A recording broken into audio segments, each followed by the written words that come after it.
guys, Mr Beardy Red Viking. I hope you're all well. I'm back today with another contest entry video. Today I'm going to be entering a contest set by James over at his channel Mr Boulder. He's just hit 1,000 subscribers, so he's done a contest to celebrate that. He's asked us to give a shout out to an underappreciated channel here on YouTube, and he has also asked us to list 10 Desert Island discs. Now, there's a little bit of a twist on Desert Island discs. It's not the only albums you'll ever be able to listen to for the rest of your life. It's 10 albums that you'd take with you if you're going to be stuck on a desert island for a month. So that makes it a little bit easier, I think. First off, with the shout out, I'm going to give a shout out to Chris Hansen, who's recently had to start his channel over again. I believe he had a bit of a mishap with his previous channel, where he accidentally hid it and couldn't work out how to unhide it, so he's had to start all over again. But it's a great channel, lots of variation. He shows a lot of horror movies as well as his music. Got quite a lot of punk rock, he's a big Misfits fan. Also shows a lot of rock and metal, so yeah, great channel. Last time I looked, he was only on 7 on his new channel, and I don't know how much he'd hit on his previous one, but it was definitely higher than that, and it was well deserved. So make sure you get on over there and have a look if you haven't done already. Nice one, Chris. And now for the challenge itself, which is to show 10 albums that you would take with you if you were going to be stuck on a desert island for a month. The fact that it's only a month and not the rest of your life makes it a little bit easier, so I don't just have to pick my favourite albums of all time, which I would find very difficult.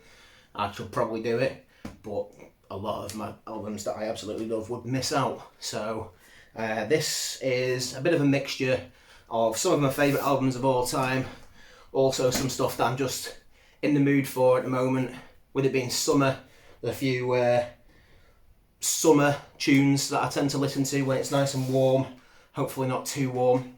But yeah, to get started, first up we've got Blackwater Park from Opeth, which is an absolute stunner of a record. I love Opeth, they're a brilliant band. I love all their stuff. This is firmly in their more sort of progressive death metal era. Still a lot of melody, but yeah, it's a lot heavier. Still got the harsh vocals. Got absolute classics on here: The Leper Affinity, Bleak, Harvest, Drapery Falls, Dirge for November, The Funeral Portrait, Patterns in the Ivy, and Blackwater Park. I think most people who listen to Opeth will probably have this up there in their ranking for Opeth. It's one of their best, if not their best. Absolutely stunning album. Cannot go wrong. There's The Boys in the Woods. Michael Ackerfeld, I absolutely love the guy. I've seen Opeth live a number of times. They're always brilliant, and this album is an absolute stunner. So that will be with me on a trip to a desert island. Next up is a bit more of a wild card. A lot of people don't tend to like this album. It's The Haunted, which is a couple of the brothers from At the Gates. And other members, you've got Peter Dolving as the vocalist on this particular album. He's done the first album and left for a couple and then came back, and then he's left again. And you've got Mark Olero back now, who was the vocalist on the second and third albums. I like both. Peter Dolving has got much more range and variety to his vocals, so I've always been a bit more of a fan of his stuff. But this is The Dead Eye. It's a special edition, so it's got a couple of extra tracks on it, and it's in an O card. Came out about 2006, I think it was. Let me have a look. Yeah, I can't tell. That's really dark grey writing on really black background, so I can't tell. But yeah, it's a great album. It's very different to a lot of their other stuff. Their earlier stuff was sort of very thrash, European thrash metal. This is a lot more varied. There's a lot of sort of clean vocals on this, a lot more melody than you might expect on a standard thrash album. There's my cat going mental again. This starts off with The Premonition, which is a little sort of instrumental intro, and then kicks into The Flood, which is an absolute stomper of a metal anthem. And then you've got The Medication, and then it just goes on. Absolutely love this album. A lot of people don't particularly rate it. A lot of people will probably put it down at the bottom of their rankings, or towards the bottom of their rankings for a Haunted album ranking, but for me, it's my favourite. I love all the stuff they've done that I've heard. I've not heard the last album or two, to be perfectly fair. But everything they've done I do enjoy, that I've listened to. But this one in particular for me stands out, The Dead Eye. Cult of Luna, Eternal Kingdom. Classic bit of post-metal. Lots of melody, lots of heaviness, lots of atmosphere, nice sense of foreboding throughout. Absolutely stunning atmospheric record.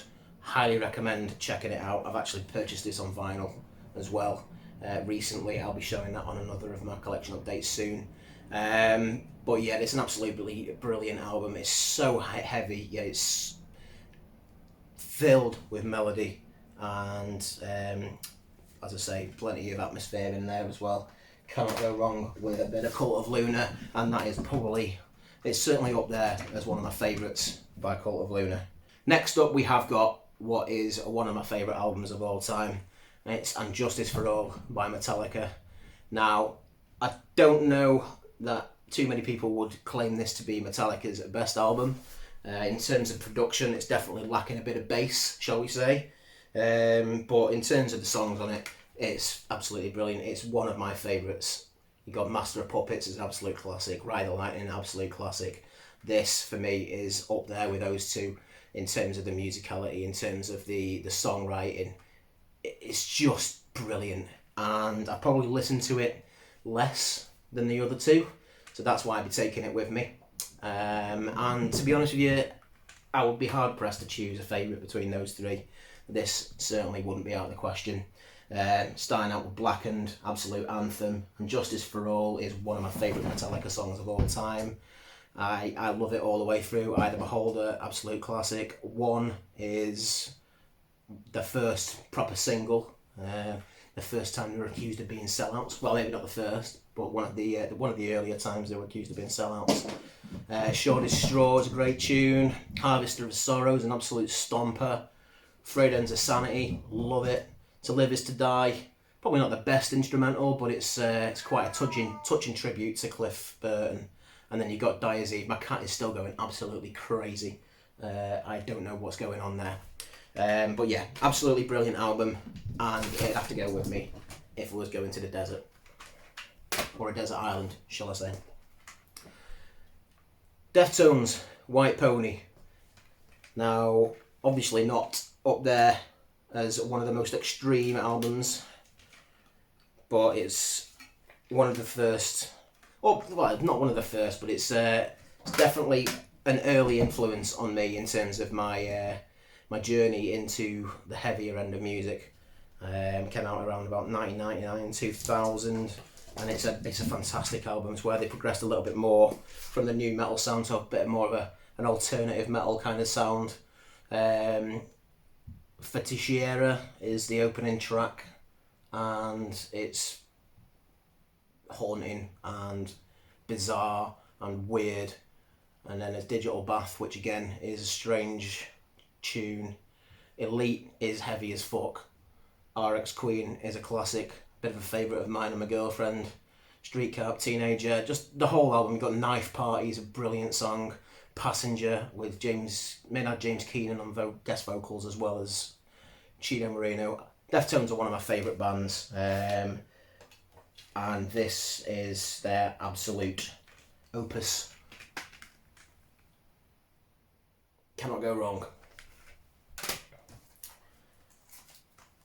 At the Gates, Slaughter of the Soul. I talked about this one many times before, and in probably my last video as well, but it's one of my favourite records ever made, so it's going with me.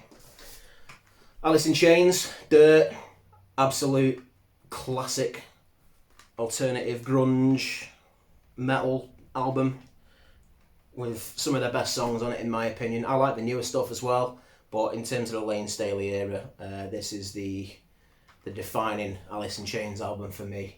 Them Bones, Damn That River, Sick Man, Rooster, Dirt, Wood, absolute classic. I love this album, and there's no way I'd be going to a desert island without it. It's quite fitting with the artwork as well. Just seen that they're bringing out a reissue of this on vinyl, which I'm going to have to pick up, and there's a box set version I've just found out about as well. So I'm hoping I might be able to get hold of that. Then we've got Mastodon, another of my favourite bands, and this is Blood Mountain. Not necessarily my favourite Mastodon album, but it's brilliant. It's, as I said before, I love all of Mastodon's work, and this I probably listened to the least. Certainly out of their older albums, I've listened to this less than Leviathan and Remission, but I love it. I absolutely love this album. It's great. Got the Crystal Skull on here, Capillarian Crest, Circle of Sisquatch, Colony of Birchman, starting to get a bit more progressive on these tracks, and a bit more of their influences of things that are coming further down the line from Mastodon are starting to creep into this album.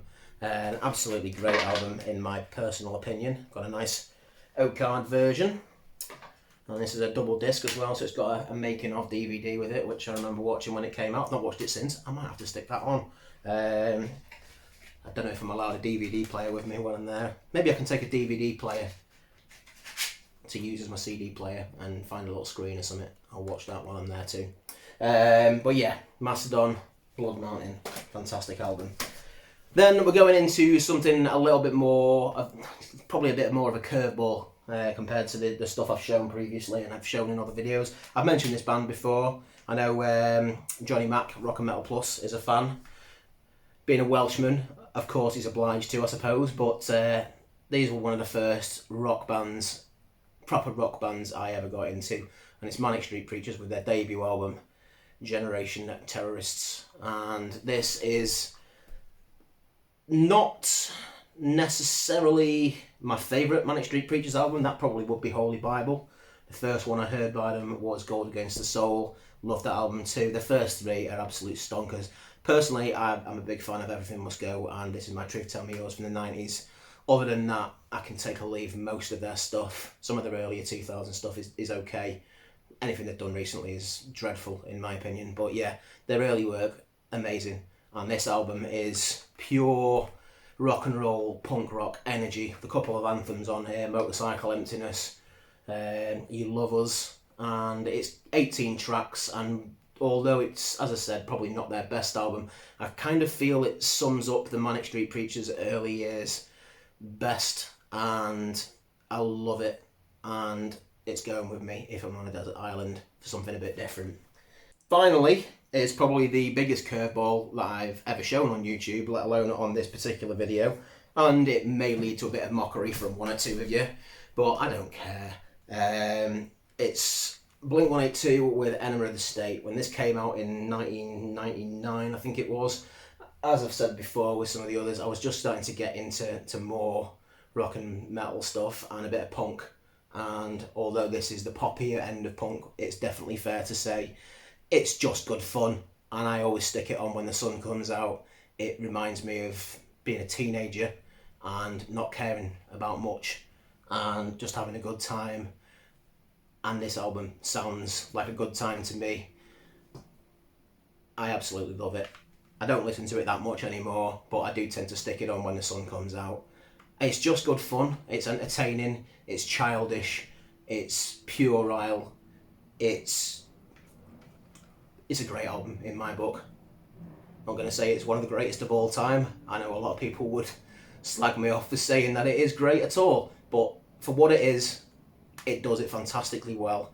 And for a bit of a change of pace, a bit of a change of sound, if you want to have a bit of fun on this desert island, this is coming with me. So that's my list. I hope you enjoyed it. I know you might not necessarily agree with everything on there. You might not necessarily agree with everything on there. Get down there in the comments, let me know what you think.